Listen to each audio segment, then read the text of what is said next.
all of our main players know about zombies, and the audience has learned that there's more zombies in Seattle than we thought, and they are pretty organized and have a military background, and perhaps that's something we should be concerned about. In season 3, we meet Fillmore Graves, this military contractor comprised of zombies, and what they say they want to do is to prepare for the day when zombies are discovered, and when they think that humans will try to hunt them and eliminate them, and they are preparing for that day, and they're asking Liv, which side are you on? It's kind of interesting. The rug has been pulled out under Liv a little. I think she had her finger on the pulse, or she thought she did, about who the zombies were and what zombies were about and where they'd come from and everything. She thought she was like at the forefront, and now she's found out about Fillmore Graves, which seems to be this kind of whole other enterprise. So it's gonna be an interesting one for her. I think she's got the support of her friends now, like everybody knows.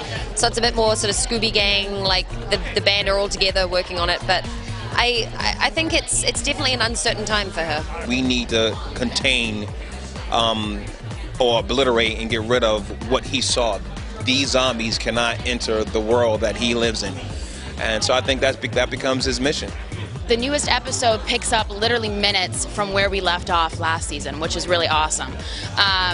And you're kind of going to see what's going to happen with the world knowing about zombies and you know that they actually exist and they're a real thing, and kind of the moral dilemma that it puts Liv and the rest of us in, if we actually are going to support this and actually be for it or hide it from humans. You know, Blaine proved to be pretty badass individual last season, something I didn't even know Blaine had the capability of doing. He always had hired henchmen to do that kind of stuff for him. There's going to be a love triangle between Blaine, Peyton, and Ravi, and yeah, I'm just interested to see how that plays out.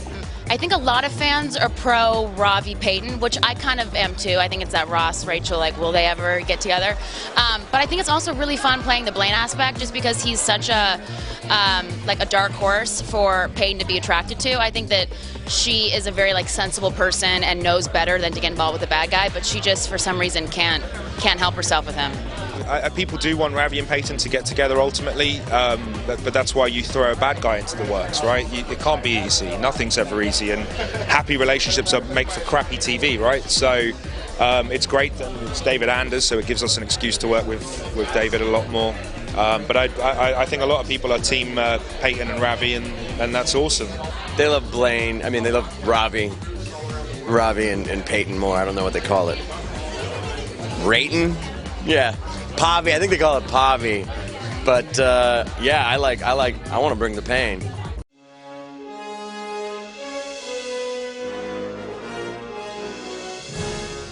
When you listen to the scripts, even with the involvement